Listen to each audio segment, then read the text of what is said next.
Olá, tudo bom, pessoal? Bom dia a todos aí. Sejam bem-vindos ao Prepara AV1 de Anatomia Sistêmica. No chat com vocês aqui temos o professor Felipe Teixeira, tá? E nesse exato momento temos aproximadamente 1.800 pessoas ao vivo assistindo essa aula, tá? Nosso recorde até o momento, 1993. Ó, vamos chegar aos 2000 agora, 2006. Batemos aí, galera, vamos lá. Qual o tema da nossa aula de hoje? Hoje a gente vai estar falando um pouquinho aí de generalidades de anatomia, tá? Tem a primeira parte aí que a gente vai falar, generalidade de anatomia. Depois a gente vai falar com vocês sobre generalidades de osteologia, generalidades de artrologia, de miologia. E depois a gente vai falar sistema cardiovascular, que aí a gente vai abordar também artérias e veias. E aí vamos começar um pouquinho aí da generalidade de anatomia. Primeira coisa que a gente tem que ver são os conceitos que a gente usa. Quais são esses conceitos? Primeiro, o que é anatomia, né? Vamos começar com o conceito de anatomia. O que é anatomia? Anatomia, a gente já ouviu falar em anatomia do prédio, anatomia dos edifícios, anatomia de várias estruturas, mas a gente está falando da anatomia do corpo humano ou de animais e vegetais. Então a gente fala que é a dissecação do corpo humano ou de qualquer animal ou vegetal para o estudo e conhecimento da sua organização interna. Olha só o detalhe. A gente vai estudar a organização interna dessa estrutura. E o legal é que a gente pode fazer essa anatomia de algumas maneiras. No nosso caso, na anatomia sistêmica, é uma anatomia macroscópica. Alguns cursos têm uma anatomia microscópica, que é a histologia lá que a gente vê. Outros cursos têm anatomia por imagem. E também tem outros cursos que tem uma outra anatomia que é chamada de anatomia palpatória, onde através da palpação você identifica as estruturas do corpo, tá? A pessoa vai lá, palpa, ó, e aqui ó, acrômio, clavícula. Então são características que a gente tem. E é importante a gente definir alguns conceitos também. Primeiro, o conceito de normalidade. O que é esse conceito aqui, ó, de normalidade? O que é normal? O que é normal? Padrão que ocorre no corpo do indivíduo ocorre na maioria dos casos. É mais frequente estatisticamente. Então, aquilo que a maioria das pessoas tem é normal.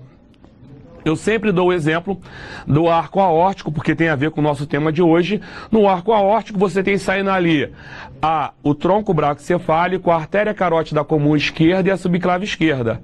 Isso aí é o padrão de normalidade. 67% das pessoas, segundo o livro do Moore, Anatomia Orientada para a Clínica, tem esse padrão de normalidade.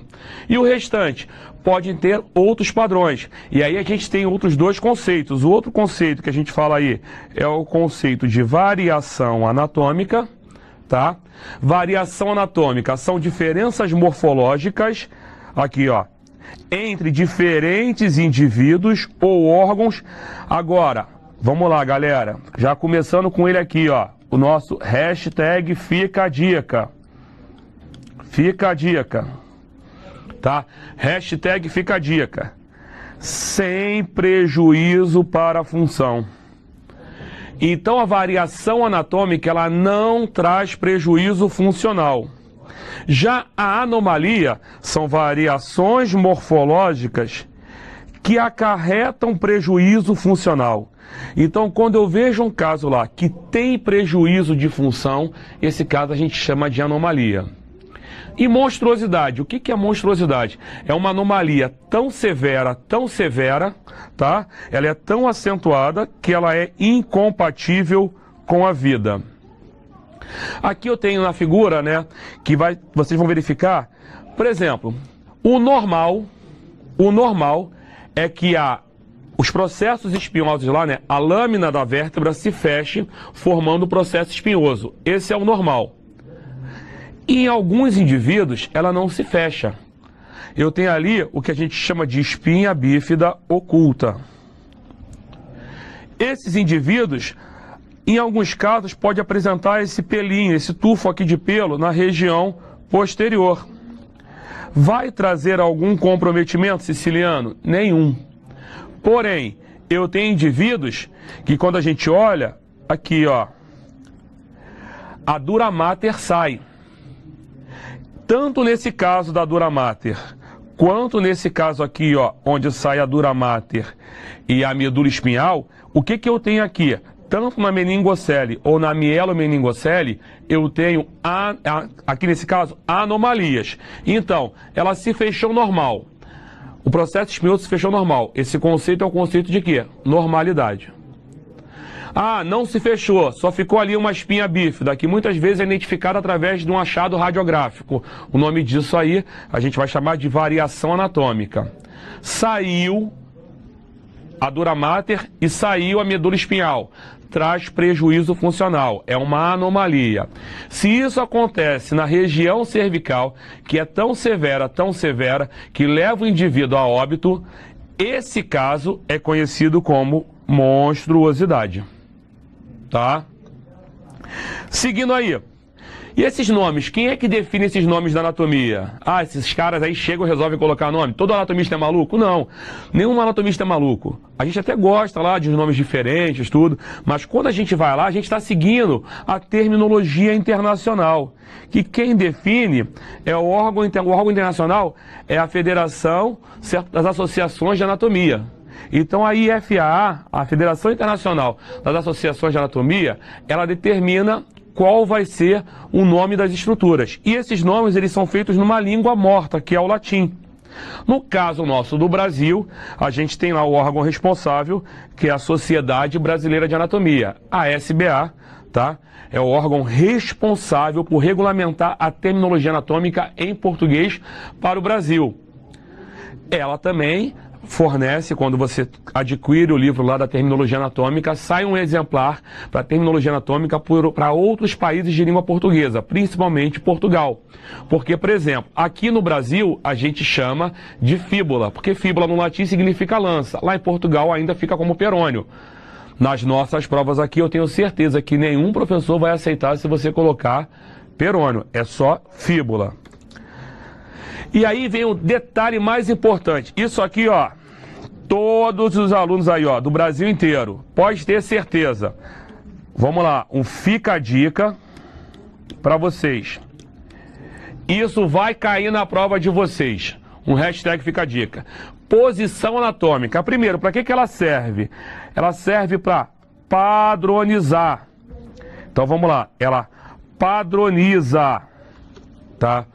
A posição do corpo, para evitar termos diferentes nas descrições anatômicas. E aí é muito engraçado. Vocês, quando a gente pergunta qual é a posição anatômica, pelo menos é a vivência minha de sala, vocês normalmente fazem o quê? Ficam assim, ó, na posição lá. É essa, professor? Bom, que é essa a gente já sabe. A gente quer saber agora se você sabe descrever essa posição pra gente. E aí, como é que eu vou descrever? Fácil.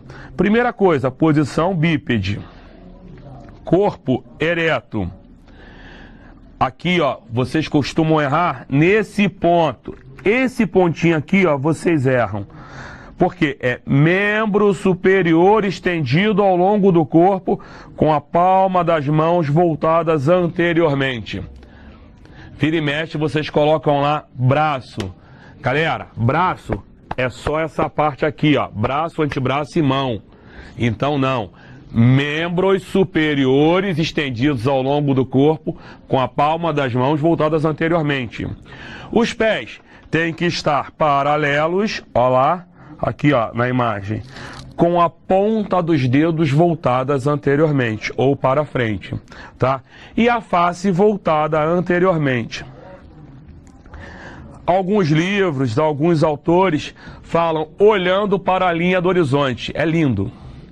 Só que eu posso estar aqui, ó, olhando para a linha do horizonte, lateralmente, olhando para o outro lado, para a linha do horizonte. Felipe está ali fora, feio a beça, mas estou olhando para a linha do horizonte, que é o Felipe. E aqui, eu olhando para a linha do horizonte também. Então a gente coloca a face voltada anteriormente. Tranquilo?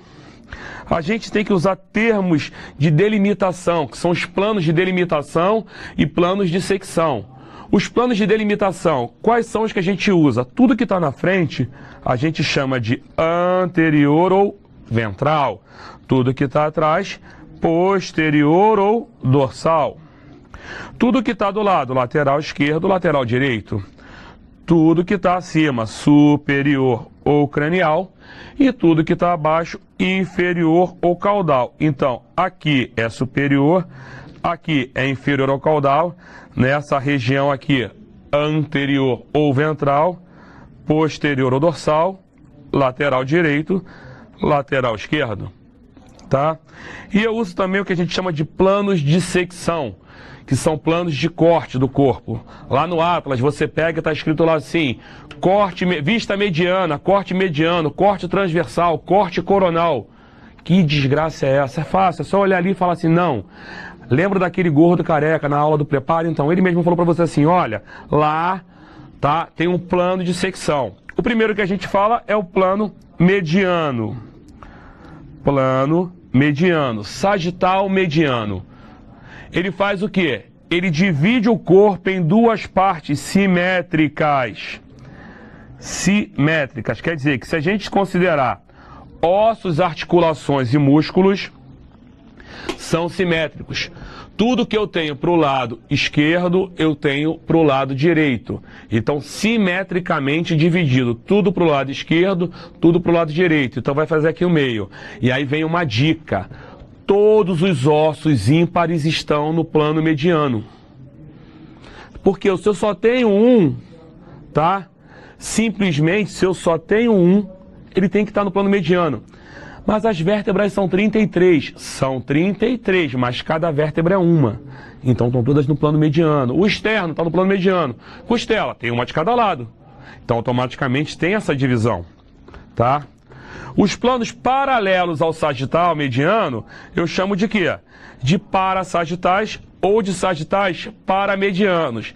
É muito comum vocês virem aí, em alguns autores, simplesmente falar o seguinte, chamar o plano sagital mediano, tá? De plano mediano e os demais planos de sagitais. A gente vê muito, é muito comum acontecer isso. O outro plano que eu tenho é esse aqui, ó, é o plano frontal ou coronal. O plano frontal ou coronal, ele divide o corpo em região anterior ou em região posterior. Não é mais simétrico. Nem tudo que está para frente, em termos de ossos, articulações e músculos, eu tenho para a região posterior. Então esse plano aqui a gente chama de sagital, de frontal ou coronal. Sagital ele divide em direito e esquerdo, o frontal ou coronal em região anterior e posterior. E o plano transversal e horizontal, o que esse plano faz? Ele corta o corpo aqui, dividindo em parte superior e parte inferior. Supondo que eu fizesse um corte aqui, ó, nessa região, também seria um plano chamado de plano transversal ou coronal. Ah, fiz um corte aqui, siciliano, também é transversal ou coronal. Aqui embaixo, também é transversal ou coronal, tá? E a gente tem aí os eixos de movimento. Eixo de movimento. Primeiro é o eixo antero-posterior. Imagina que entrou uma estrutura aqui no meu ombro, tá? E eu só consigo fazer o quê? Ela entra do anterior para o posterior. Eu só consigo fazer que movimento se ele está aqui? Se ele entrou aqui, eu só vou conseguir fazer o movimento de abdução e adução. Eu não consigo fazer nenhum outro movimento. Quer dizer, nesse eixo antero-posterior, eu realizo o movimento de abdução e adução. O outro eixo que eu tenho é o eixo látero-lateral, quer dizer, entra de um lado e sai do outro. No eixo látero-lateral, eu só consigo fazer movimento de flexão e extensão. Então, flexão e extensão é o eixo látero-lateral. E o outro eixo que eu tenho, que a gente vai colocar aqui para vocês agora, é o eixo crânio-caudal ou eixo longitudinal, também chamado de superior e inferior. Esse eixo aqui, ele entra de cima para baixo, eu só consigo fazer o movimento de rotação interna, rotação externa. Por exemplo, o movimento de pronação e supinação, considerando a posição anatômica, automaticamente é um movimento que a gente tem, onde está ali, esse movimento, ele permite apenas o quê? Rotação medial e rotação lateral. É um movimento que acontece no eixo crânio-caudal. Tá? E aí, generalidades de osteologia. Caramba, o que é osteologia? Vamos começar aí. É a parte da anatomia que estuda quem? Os ossos, que são estruturas rígidas, esbranquiçadas e resistentes, que apresentam em um adulto aproximadamente 206 ossos, se a gente considerar os padrões de normalidade. Não, alguém perguntou aí, todos os ossos estão presentes no plano mediano? Não, tá, Natália? Natália Ribeiro, não estão no plano mediano. Os ossos que estão no plano mediano são os ossos ímpares, tá? Eu falei para vocês, os ossos ímpares estão no plano mediano, tá? Então vamos lá, 206 ossos. Em conjunto, os ossos formam o esqueleto. Se eu tiver o osso separado, é só um osso. Quando eu começo a unir todos esses ossos, eu formo o esqueleto, tá? E aí a gente vê lá, eu tenho dois tipos de esqueleto. Na verdade, geral, não a gente enquanto ser humano. Eu tenho um exoesqueleto, que é um esqueleto que está fora do corpo, e o endoesqueleto. O endoesqueleto, no caso dos humanos, somos nós, e alguns animais também, tem esse esqueleto dentro do corpo. O exoesqueleto são animais que têm ele fora do corpo. Hoje, já se estuda fazer próteses e órteses de exoesqueleto para colocar no corpo para poder dar mobilidade. Então você vai lá, às vezes coloca uma cinta que ele tem um membro inferior, que ele permite um movimento, porque aquela pessoa não tem aquele movimento, a estrutura dela. Então ela leva a outra parte do corpo a fazer esse movimento. Então é interessante isso. Quais são as substâncias ósseas que existem? Primeiro a gente tem lá uma substância que a gente chama de compacta, é essa que está aqui, ó. Substância compacta, ela resiste a que tipo de força? Força de cisalhamento. Porque quando eu bato na estrutura, ele não cisalha. É uma força que a substância compacta resiste. Eu tenho a substância esponjosa, que ela resiste às forças de compressão e forças de tração. As forças de compressão e de tração são resistidas por qual substância? Pela esponjosa, também conhecida como um osso trabecular. A compacta, lá em biomecânica, hoje, às 13h15, com o professor Tiago e o professor Felipe fazendo chat para vocês, fala muito disso. E eu tenho o periósteo, que é uma região ali que recobre o osso, com uma lâmina interna e uma lâmina externa. Lâmina externa, uma lâmina de fixação de ligamentos e tendões. Lâmina interna, local de ativação de células de osteoblastos e osteoclastos. Osteoblastos, células especializadas em produzir matriz ósseas, tá? Seguindo aí, eu divido esse esqueleto em dois. Um que eu chamo de esqueleto axial e um que eu chamo de esqueleto apendicular. O esqueleto axial com 80 ossos, o esqueleto apendicular com 126 ossos. Esse esqueleto axial, a função principal dele, qual é? É uma função de proteção. A cabeça protegendo o encéfalo, a coluna vertebral protegendo quem? Na verdade, a medula espinhal e o tórax protegendo meus órgãos vitais ali, coração e pulmões. E o esqueleto apendicular, a função principal dele é de locomoção. Então a função desse esqueleto apendicular é de locomoção. Eu divido em apendicular superior, que ele tem ali, nas estruturas. Deixa eu apagar aqui para vocês. Nas estruturas dele eu tenho o cíngulo do membro superior, que a gente também chama de quê? Cintura escapular. Tá? O símbolo do membro superior, ele recebe o nome também de cintura escapular, mas na terminologia anatômica está sendo tratado como símbolo do membro superior. Eu tenho a região do braço, do antebraço e da mão. E no apendicular inferior, eu tenho o símbolo do membro inferior, eu tenho a coxa, a perna e o pé, com 126 ossos. Esses 126 ossos com 180 chegam aos 206, que a gente tem aí, que é a quantidade de ossos do corpo. Na cabeça, tá? Eu tenho 29 ossos. 29? Sim. Por quê? Eu divido a cabeça em crânio neural e crânio visceral. Crânio neural com 8 ossos. Quais são os 8 ossos do crânio neural? Eu tenho 2 pares. Ah, comecei a entender agora. Osso par, o que significa? Eu tenho dois, então eu tenho um parietal do lado esquerdo, um parietal do lado direito. Aqui em cima eu tenho dois ossos parietais. Eu tenho um temporal do lado esquerdo, um temporal do lado direito. Esfenoide, eu tenho só um. Frontal, eu tenho só um. Occipital, eu tenho só um. Etimoide lá dentro, eu também só tenho um. Então, esses ossos formam o meu esqueleto, o meu crânio neural. Dois pares, temporal e parietal. Aqui, ímpares, o osso frontal, o occipital, o etimoide e o esfenoide. Tá? Tá aqui marcadinho, depois o tio acerta para vocês aí. E o crânio visceral? Crânio visceral eu tenho 14 e agora já muda. Por quê? Eu tenho dois ossos ímpares. Quais são os ossos ímpares? Um é a mandíbula. A mandíbula é um osso ímpar, tá?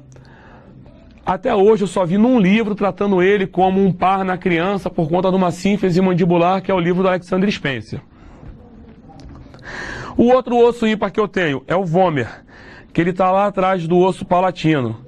Ele junto com o osso etimoide, o vômer com o osso etimoide, ele forma lá o septo nasal. Tá? As crianças têm mais ossos? A gente vai falar daqui a pouco disso. Porque as crianças lá, no caso da criança, alguns ossos não foram fundidos. Os ossos da região do quadril, as vértebras, toda a região do sacro e do cóccix não foram fundidas. O próprio osso occipital, ele tem uma, na verdade, que a gente chama lá, uma sincondrose esfeno-occipital. Não está fechada ainda, que depois vai virar parte basilar. E aí, e os ossos pares, Siciliano? Eu tenho aqui os nasais, os lacrimais, zigomático, que é esse aqui, ó, maxila,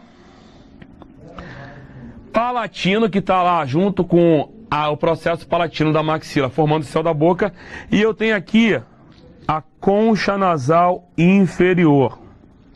É outra coisa que vocês costumam errar, esquecer dela. A concha nasal inferior é osso. A concha nasal média e concha nasal superior, elas pertencem ao osso etimoide. A concha nasal inferior não, ela é um osso separado, tá? Eu tenho dentro de cada orelha lá, certo? Os ossículos do ouvido, que são 3, o martelo, a bigorna e o estribo, e eu tenho o ocioide, aqui ó, para vocês. Outro e o outro, o estribo aqui, tá? Então a gente tem os 3 ossos, martelo, bigorna e estribo. E aqui o ocioide, que fica na região do pescoço, que eu tenho ali os músculos supra e infraóideos. Esses ossos, eles têm relação com a cabeça, por isso que eu chego aos 29. Na região da coluna vertebral, eu tenho 7 vértebras cervicais, eu tenho 12 vértebras. Ih, ficou muito grande isso aqui. 12 vértebras torácicas, então, ó, 7 vértebras cervicais, 12 vértebras torácicas, 5 vértebras lombares. E aí quem perguntou se na criança tem mais ossos, tá? Aqui na região do sacro, na criança, são 5 vértebras que se fundem. Aqui na região do sacro, do cóccix, estão 3 a 4 vértebras que se fundem, tá? A Adriana está perguntando, no caso, quando somos bebês, temos 270, quando adulto, 206? Isso. Na verdade, bebê, ele tem muito mais osso, mas também, se a gente considerar a mão, ele tem muito mais cartilagem e hialina, que a gente já vai falar disso também, tá? Então, aqui a gente tem 7 vértebras cervicais, 12 vértebras torácicas, 5 vértebras lombares. Aí fica um detalhe, se for perguntado sobre vértebras, são 5 sacrais e 3 ou 4 coxígenas. Se for perguntado sobre o osso, eu tenho o osso sacro e o osso cóccix. Logo, se o professor de vocês perguntar na prova, quantas vértebras nós temos? 33. Se o professor de vocês perguntar na prova, quantos ossos na coluna vertebral nós temos? 26, tá bom? Na região que a gente tem aqui do tórax, eu tenho o osso externo e eu tenho 24 costelas, sendo que eu tenho costelas falsas, costelas verdadeiras e costelas flutuantes. O que são costelas falsas? Costelas falsas, elas se articulam indiretamente com o externo, tá? Logo, as costelas verdadeiras são quem? Ó, eu tenho aqui uma se articulando com o externo. Deixa eu mudar a cor para vermelho. Uma se articulando, 2, 3, 4, 5, 6, 7. Essas 7 se articulam com o externo. Eu tenho aqui as falsas, ó. 1, 2, 3. 3 costelas falsas. E essas duas aqui que estão aqui embaixo são as duas flutuantes, que elas não se articulam. Essas duas aqui flutuantes, que elas não se articulam com o externo. Isso aí faz com que o meu esqueleto axial tenha 80 ossos. O meu apendicular superior tem 64 ossos. Vamos contar um lado, depois a gente conta o outro, tá? Primeiro a gente fala do cíngulo do membro superior, onde eu tenho aqui, ó, a clavícula e a escápula. São os dois ossos do cíngulo do membro superior. O osso do braço é o húmero, o osso do antebraço. Lateralmente, aí ó, a dica aqui ó, lateralmente eu tenho o rádio, e aí repara que o rádio ele tem uma antena, e medialmente eu tenho a una. Então lateralmente é o rádio, medialmente a una. Seguindo aqui, eu tenho aqui a região do carpo. Carpo, metacarpo e as falanges. Na região do carpo, eu tenho o escafoide, o semilunar, o piramidal e o pisiforme. E aqui, trapézio, trapezoide, capitato e amato ou uncinato. Eu tenho 5 metacarpos e eu tenho 14 falanges. Por quê? Tirando o nosso polegar, eu tenho falange proximal, falange média. Média, ela está entre o proximal e o distal. Medial é o oposto do lateral. A média, ela está entre o proximal e o distal. Entre o lateral e o medial, eu tenho o intermédio, tá? Seguindo aqui, ó. E eu tenho aqui a falange distal. No caso do polegar, eu só tenho proximal e distal. Isso faz com que eu tenha 32 ossos de um lado, levando em conta seus padrões de normalidade, são 2 membros superiores, então automaticamente eu tenho 64 ossos. No membro inferior, como é que fica? Eu tenho o osso do quadril. Se você tiver um livro mais antigo, vai falar aí, tá? Aqui um livro mais antigo, ele vai falar do osso ilíaco.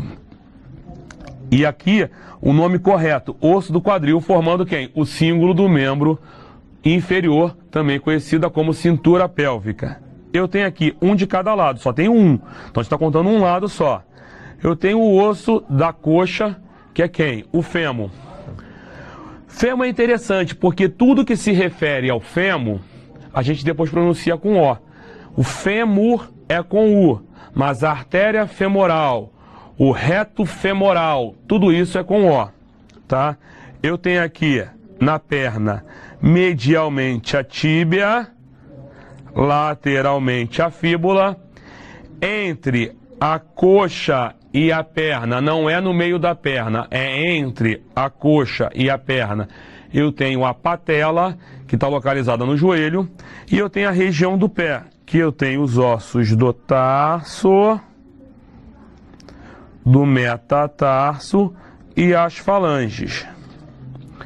São 7 ossos no tarso. O primeiro deles aqui é o talos, depois eu tenho o calcâneo, então talos, calcâneo, aqui navicular, cuboide e os 3 cuneiformes. Cuneiforme, esse aqui é o lateral, esse aqui é o intermédio, esse aqui é o medial. É muito comum, pessoal, fica atento aí, um hashtag fica a dica para vocês. É muito comum vocês cometerem uma falha. Por quê? Medial é próximo ao plano mediano. Quando a gente olha para o pé, e você vai falar o nome dos ossos cuneiformes, você olha aqui, o cuneiforme medial, teoricamente é um osso que está livre. Quando você repara esse osso livre, a tendência é você achar que ele está lateral. Não, ele está voltado para o plano mediano, então é o medial. Esse aqui, que está próximo ao cuboide, está voltado para a parte lateral. Então, esse é o lateral, esse é o medial, esse está entre o lateral e o medial, esse é o intermédio. Seguindo aí, qual é a função principal de todo o sistema esquelético? Todo sistema esquelético, ele tem uma função principal, quando a gente olha todo ele. A primeira que a gente fala é a de proteção. Ele protege órgãos vitais, tá? De lesões, ele faz uma proteção desses órgãos internos. A segunda função que a gente fala é a de suporte. Ele serve como um arcabouço, um ponto de sustentação de tecidos moles desse corpo. Ele serve para prender ali, simplesmente, a fixação de músculos, de ligamentos e até de alguns órgãos. Esse esqueleto está aproveitando para fixar ali, para prender. A função que esse meu sistema esquelético também tem é uma função que a gente chama de função de movimentação. Então ele se movimenta através de quê?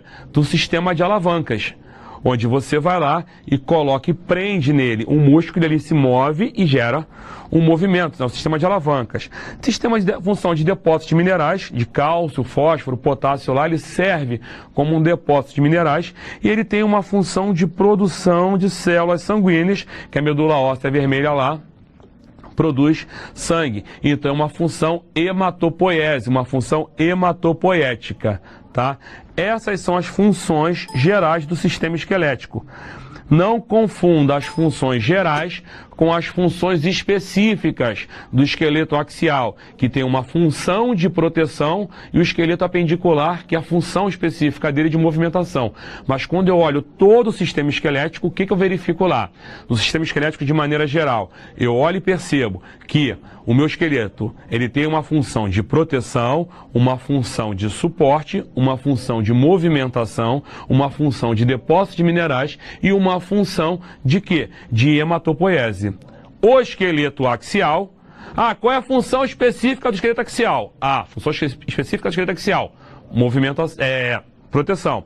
Função específica do esqueleto apendicular, qual é? Tanto superior quanto inferior. Movimentação. Todo o sistema esquelético, proteção, suporte, movimentação, depósito de minerais e hematopoiese. Vamos lá. Sistema articular. Tipo de ossos, também faltou. Eu tenho os ossos longos.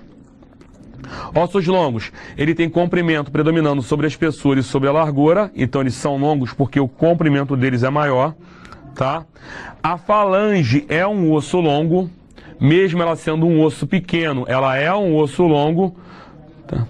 Essas abreviações estão internacionais. Então, é artéria, veia. O Matheus do Amaral Teixeira está perguntando pra gente. Tem algum local que tem essas abreviaturas?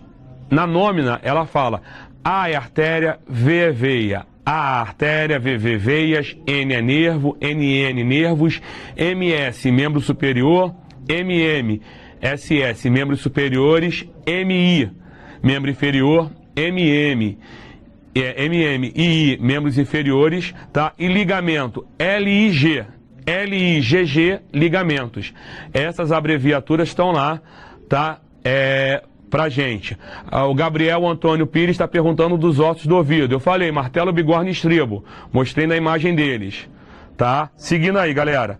Então, a falange, apesar de ser um osso pequeno, ela tem as características de um osso longo, que é o comprimento e predominando sobre a largura e sobre a espessura.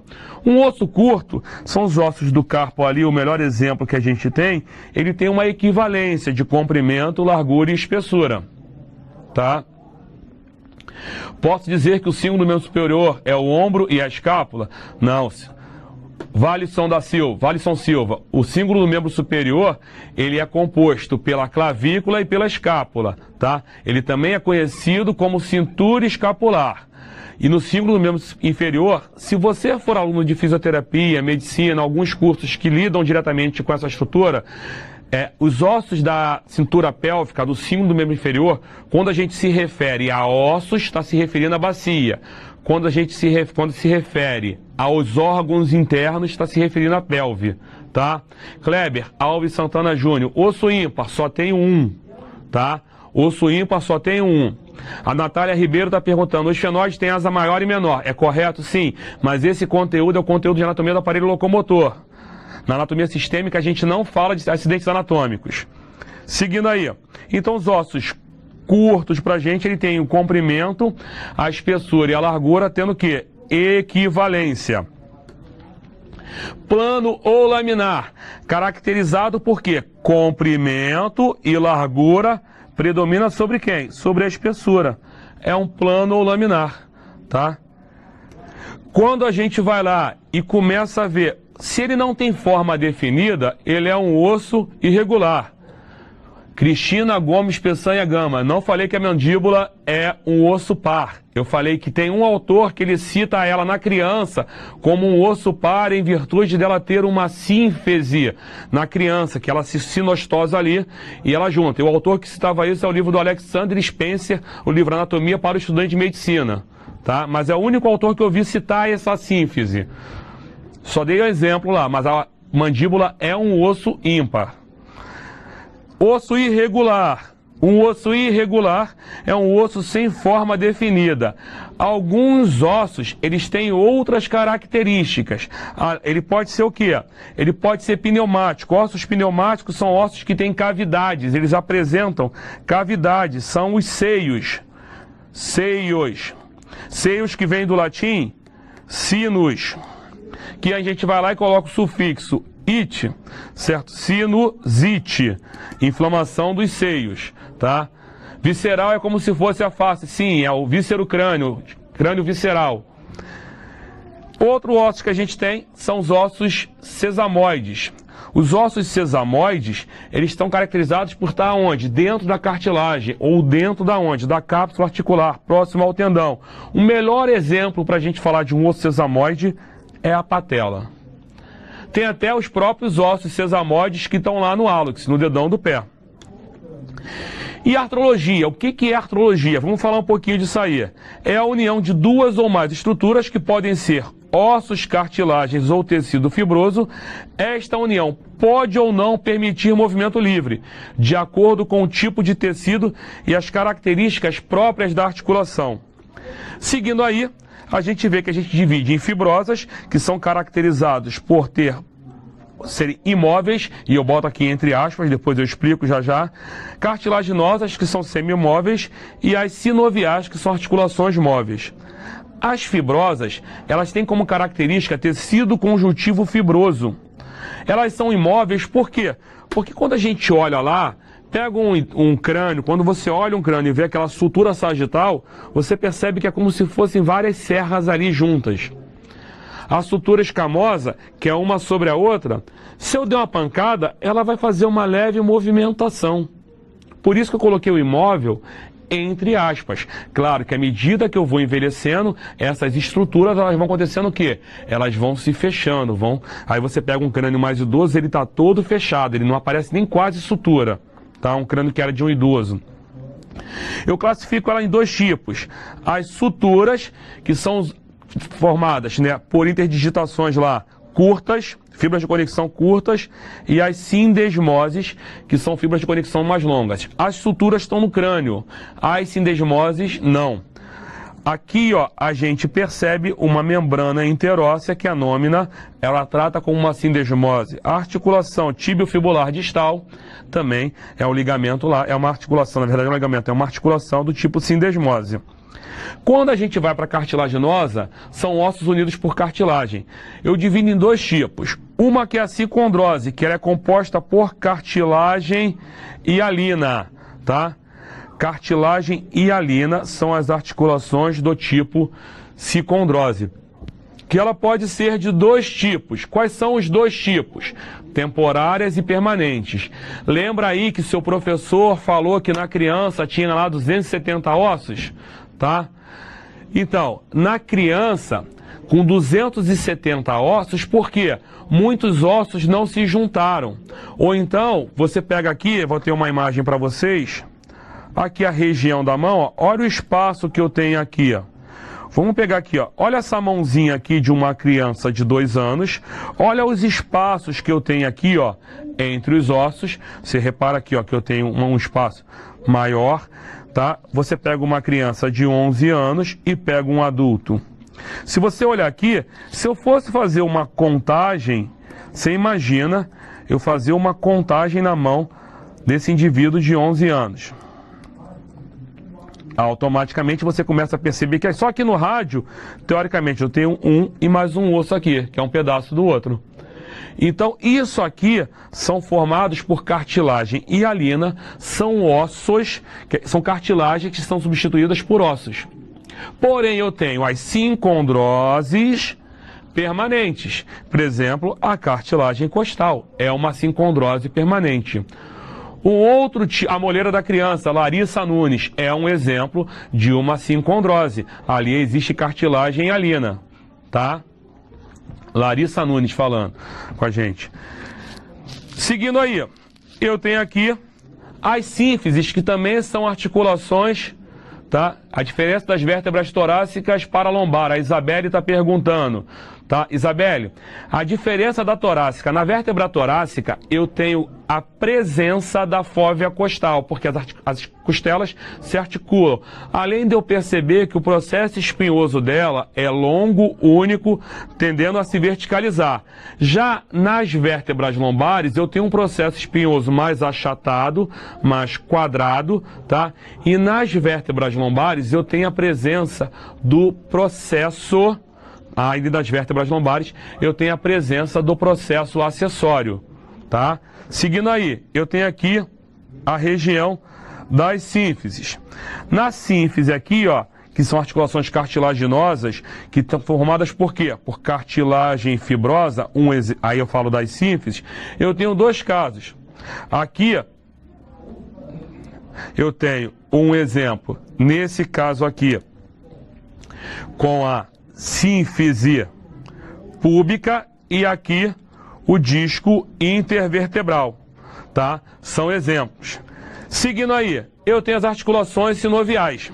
As articulações sinoviais, eu começo a considerar a movimentação livre. E eu tenho os componentes das articulações sinoviais.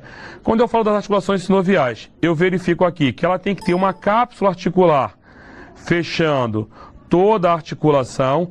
Eu tenho que ter dentro dessa região aqui um líquido chamado de líquido sinovial, tá? Eu tenho que ter uma cartilagem articular, que ela faz o quê? Ela impede o contato de osso com osso na parte interna da minha cartilagem. Eu tenho aqui a presença da minha cápsula articular. Eu tenho a membrana sinovial e eu tenho ligamentos que vão limitar esse movimento. E os ligamentos podem ser de 3 tipos: ligamentos intracapsulares, ligamentos extracapsulares e ligamentos capsulares. Ligamentos intracapsulares, ligamentos que estão dentro da cápsula.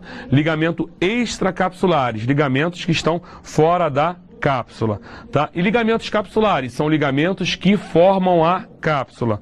Seguindo aí, vamos falar de músculos. Aí um detalhe: depende do seu professor. Por que depende do seu professor? Quantos tipos de músculos a gente tem? Bom, eu costumo dizer que a gente tem 2: o músculo estriado e o músculo liso. Ah, mas meu professor disse que tem 3. Tá certo, tá certo. Ele vai falar que você tem o estriado cardíaco, o estriado esquelético e o músculo liso. Músculo estriado, eu divido em cardíaco e esquelético. Então eu falo que eu tenho 2 músculos, e desses 2 tipos de músculos, eu tenho o estriado cardíaco e o estriado esquelético. O músculo liso é o músculo liso, tá? A diferença: o estriado esquelético, ele é voluntário. O estriado cardíaco, involuntário. O músculo liso, ele é involuntário. A localização do esquelético no esqueleto, do liso nas paredes viscerais e do estriado cardíaco no coração, tá? Seguindo aí, origem e inserção. Bom, anatomicamente a gente define origem como ponto fixo e inserção como ponto móvel, certo? E ação são os movimentos realizados pelo músculo. Porém, tem assistindo aula também alunos de fisioterapia e educação física que tem a disciplina biomecânica. Então a gente utiliza o termo análise proximal, a inserção proximal e inserção distal. Por que esses dois termos? Porque quando a gente fala da inserção proximal e da inserção distal, o músculo ele tem uma propriedade elástica, tá? Seguindo aí, eu posso classificar os meus músculos quanto à disposição das fibras. Eles podem ser longos e largos de acordo com as fibras paralelas. Eles podem ser unipenados e bipenados se as minhas fibras forem oblíquas, tá? Então, longos e largos com as fibras paralelas e unipenados e bipenados com as fibras oblíquas. Também tem o músculo orbicular, que ele faz o quê? Ele faz esse formato aqui, ó, orbicular do olho e orbicular da boca, com a disposição das fibras lá paralelas que a gente tem. Quanto à origem, eu tenho um músculo que tem duas origens, eu chamo de bíceps, 3 origens tríceps, 4 origens quadríceps. E tem os músculos que a gente vai lá e trata quanto à inserção, que são os músculos bicaudados e os músculos policaudados, que tem mais de 3. Por exemplo, o esternocleidomastoide é um músculo bicaudado. O extensor comum dos dedos, flexor comum dos dedos, são músculos policaudados.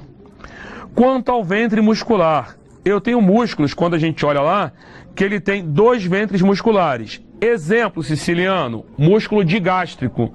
Mas digástrico são 2 ventres, sim. É um músculo com 2 ventres, e esses 2 ventres deles, por acaso o músculo digástrico, que é um músculo digástrico, o nome dele é digástrico.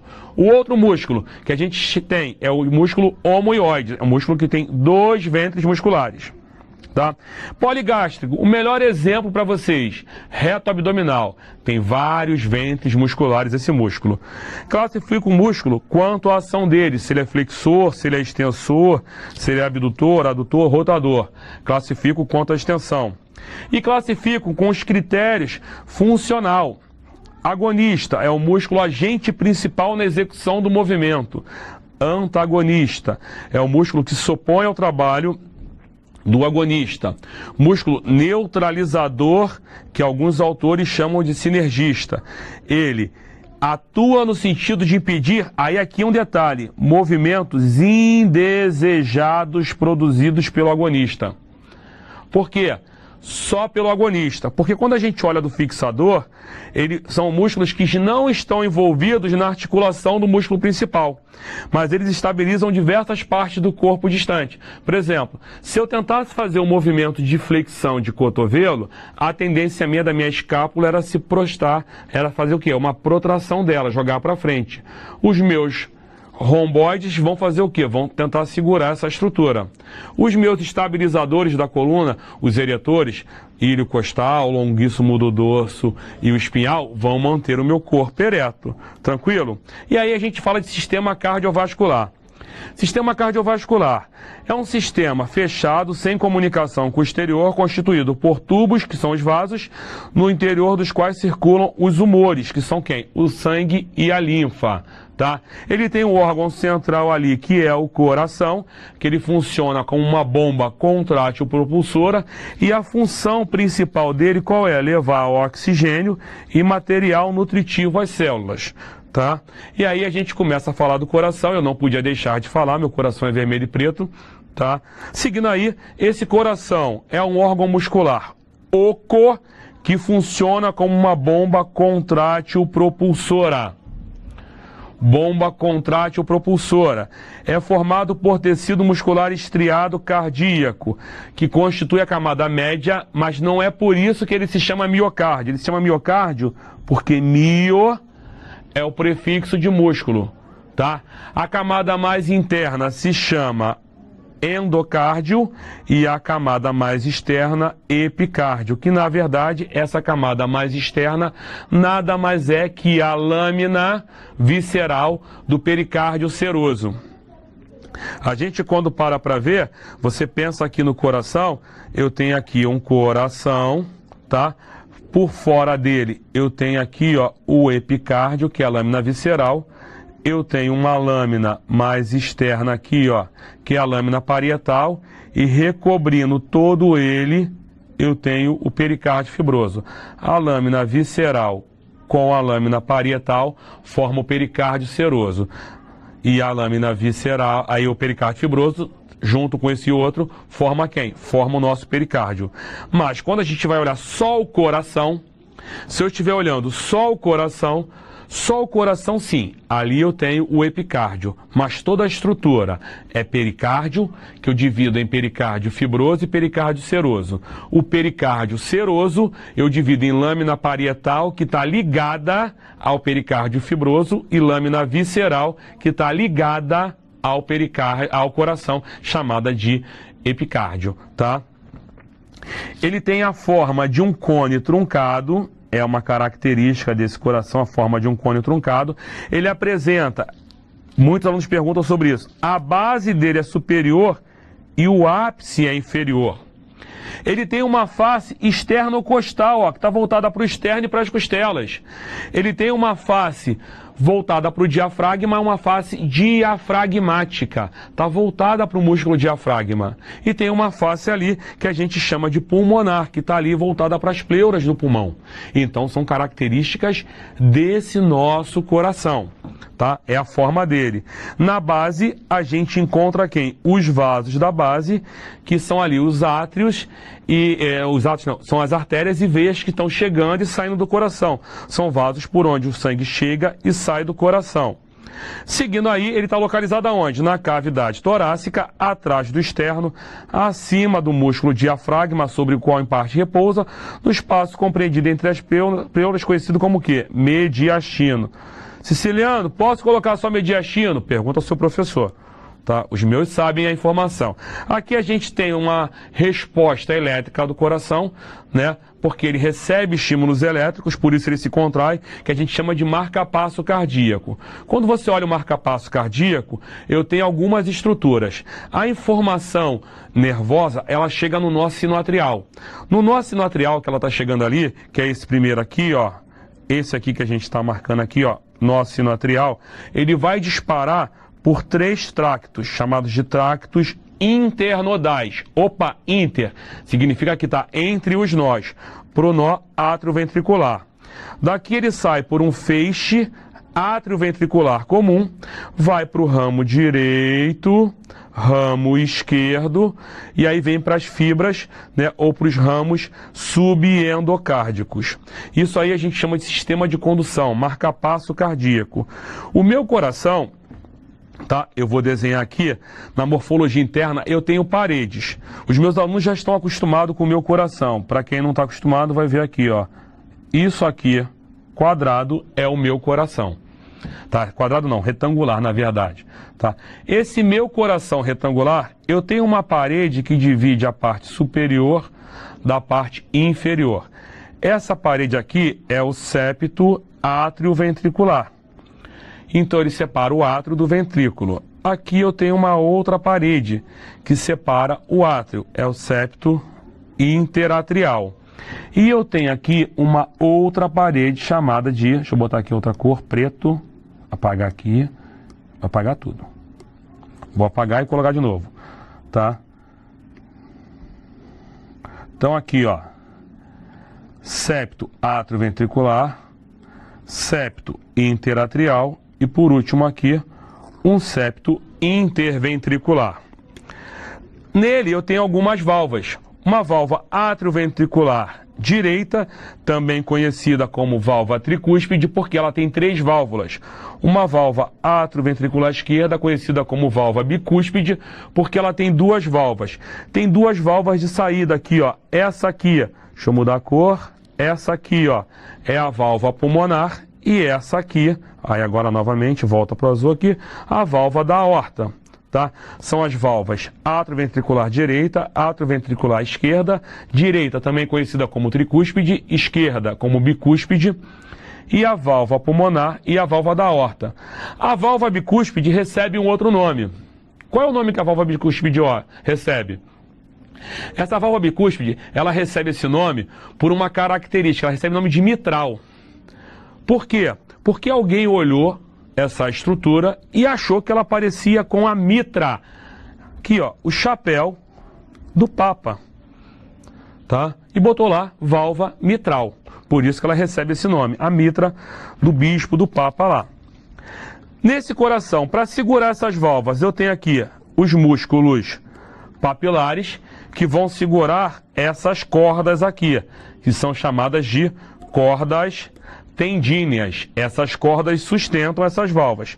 E quando eu olho para o meu coração, eu tenho os vasos da base.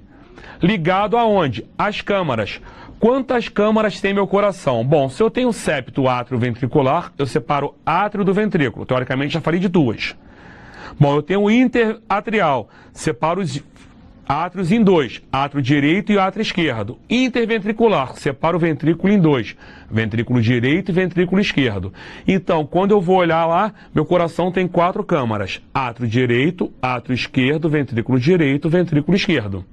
Quando eu olho esse coração, então, automaticamente eu já começo a ver que no meu átrio direito, eu tenho as veias cavas superior e inferior chegando.